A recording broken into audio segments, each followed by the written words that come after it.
Whispering Hours by Chili Sauce. নমস্কার, chilli sauce চ্যানেলে আপনাদের সকলকে জানাই স্বাগত। বাংলা সাহিত্যের বিপুল সাহিত্য সম্ভারের কতিপয় বিশেষ নিদর্শন কর্তৃক অলঙ্কৃত আমাদের এই উপাখ্যান হুইসপারিং আওয়ার্স। হুইসপারিং আওয়ার্সে আমাদের আজকের নিবেদন হানাবাড়ি। এটি সৌমেন্দু ঘোষের লেখা। এই গল্পটি আমরা সংগ্রহ করেছি শ্রদ্ধেয় জগন্নাথ বসু এবং শ্রদ্ধেয়া উর্মিমালা দেবীর হানাবাড়ি শ্রুতি নাটক থেকে। এই গল্পের সমস্ত চরিত্রই কাল্পনিক। বাস্তব জীবনের সাথে এর কোনো মিল থাকলে তা সম্পূর্ণ অনিচ্ছাকৃত এবং কাকতালীয়।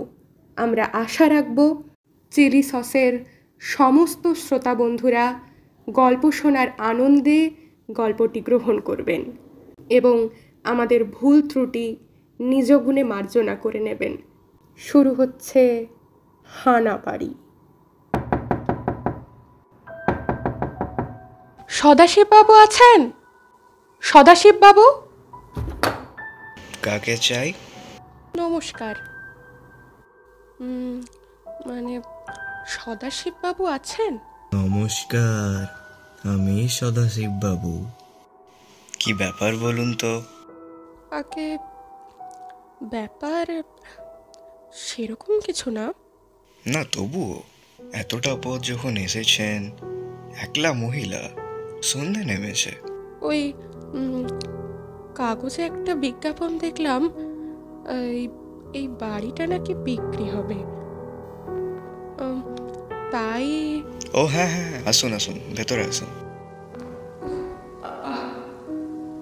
ভেতরটা কিন্তু বেশ অন্ধকার। হ্যাঁ, আসলে আলোগুলো তো এখনো জ্বালা হয়নি। আমার চোখে আবার চড়া আলো সহ্য হয় না। বসুন, ওই চেয়ারটাই বসুন। ঠিক আছে ঠিক আছে। দাঁড়ান, একটা কম পাওয়ারের আলো চাই। এই আলোয় চলবে? আগে এত কম আলোতে বাড়িটার সব কিছু তো ঠিক মতো দেখতে পাচ্ছি না। আসলে বাড়ি কেনার ছোট্ট তো বোঝি। ঠিক আছে, একদিন কাজ সেরে নেব, মানে চালিয়ে নেব। একটা কথা জিজ্ঞাসা করব? হ্যাঁ, করুন। বিজ্ঞাপনে লিখেছেন ওল্ড ক্যালকাটা রোডের ওপর একটা ছোট্ট একতলা বাড়ি বিক্রি হবে। আচ্ছা, আপনি লিখেছেন কুসংস্কার মুক্ত ব্যক্তিরাই যোগাযোগ করবেন। এই কুসংস্কার মুক্ত কথাটার মানে কি?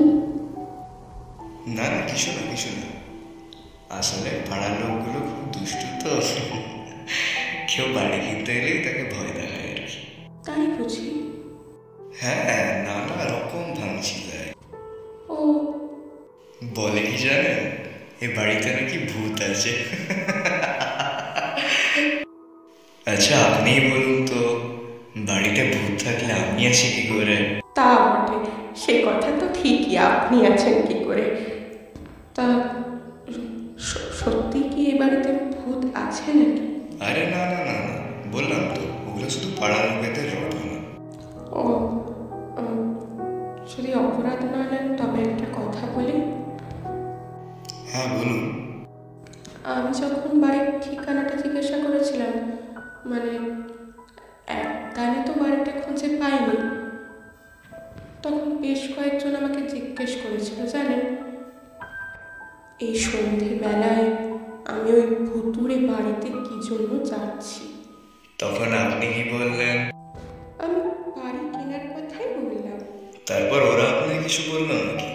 সবাই বলল এ বাড়িতে নাকি আমি থাকতে পারবো না, আজ অব্দি কেউ পারেনি। তাও আপনি এলেন? ওদের মধ্যে কে যেন একজন বললে এ বাড়ির লোকজন সব মারা গেছে, তারপর থেকে বাড়িটা খালি পড়ে আছে। তারপর এসে কি দেখলেন? জলজান্ত আমি রয়েছি।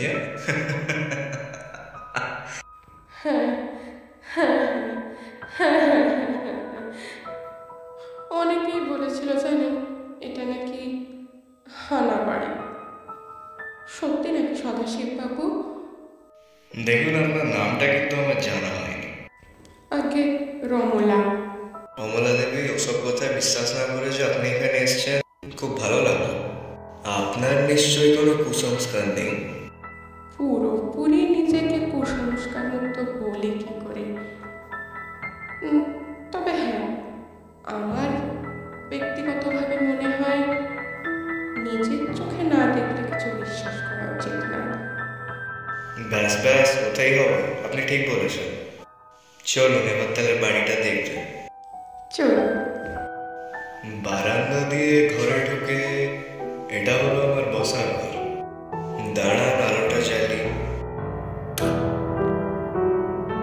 এই আলোয় চলবে তো? চলবে মানে? এবারে দেখুন তো ভালো করে। বাহ, এ তো খাসা বাড়ি মশাই। তবে কেমন যেন একটা স্যাঁতস্যাঁতে ভাব, কিরকম নোংরা চারদিকটা। ঘরের কোনায় ঝোল, মাকড়সার চাল, ই বাবা, মেঝেতে পুরো ধুলো। অনেকদিন ঝাড়মুছ হয়নি মনে হচ্ছে।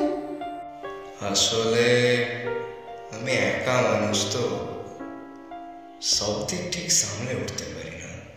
বাড়িতে আর কেউ নেই বুঝি? আগে সবই ছিল, এখন আর কেউ নেই। এদিকে আসুন, আসুন এদিকে। হ্যাঁ এই যে সিঁড়িটা দেখছেন না, হ্যাঁ হ্যাঁ হ্যাঁ। এটা হলো ওই ছাদে যাওয়ার সিঁড়ি। আচ্ছা, হ্যাঁ। ওপরে গিয়ে চলুন আপনাকে ওই চিলে কোঠাটা দেখাবো। চলুন।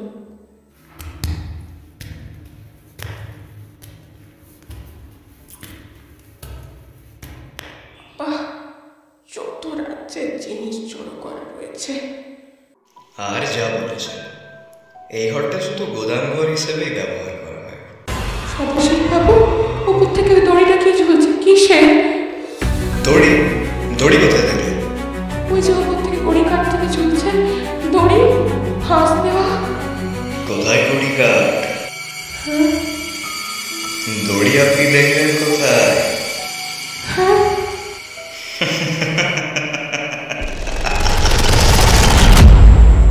তাই তো। কোথায় গেল কড়ি কাঠ? হ্যাঁ, দড়িটাই বা গেল কোথায়? রমলা দেবী, আপনি ভয় পেয়ে গিয়েছেন। না না না। হ্যাঁ, আপনি ভয় পেয়ে গিয়েছেন। ভয় পাবো কেন? ভয় কেন পাবো? বোধহয় চোখের ভুলই।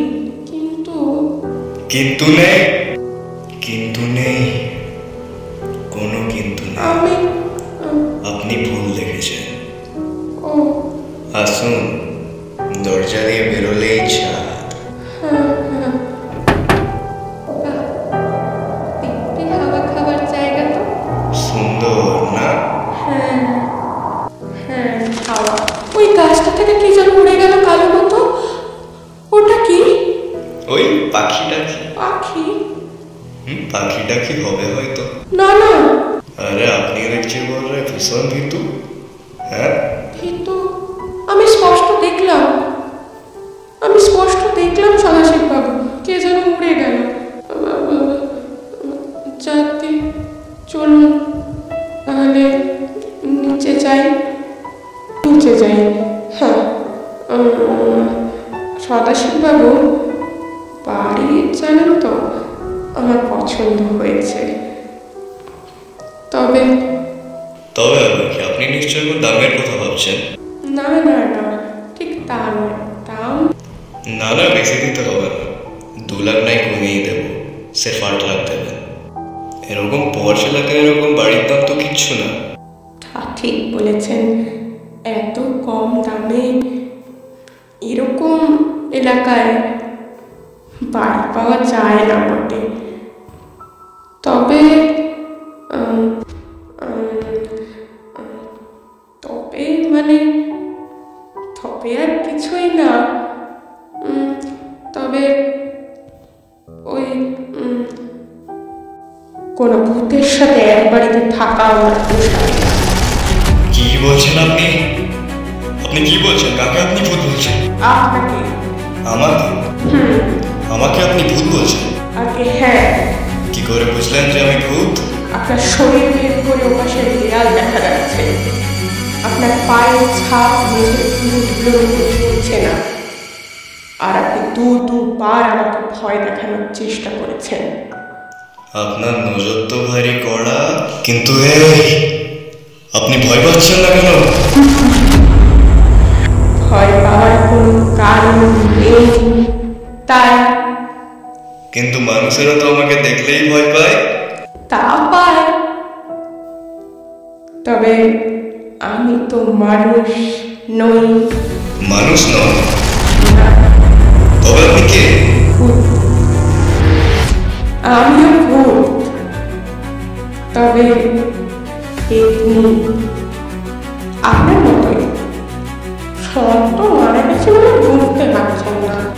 হ্যাঁ, আমার তো থাকা চাই না, তাই খুঁজতে খুঁজতে এখানে এসেছিলাম। কিন্তু আপনি এখানে যেরকম ভর্তি নিয়ে বসেছেন, এখানে টাকা চলবে না। একে অন্য কোথাও কোনো পুরনো বাড়ি পাই কিনা। চলিয়ে নমস্কার। ভয় পেয়েছে। আমাকে ভয় পেয়েছে। শেষ হলো হুইসপারিং আওয়ার্সের প্রথম পর্ব। সদাশিববাবুর চরিত্রে আকাশ, গল্পের সূত্রধার, এবং রমলা দেবীর চরিত্রে আমি অনিরূপা। আজ তবে চলি, নমস্কার।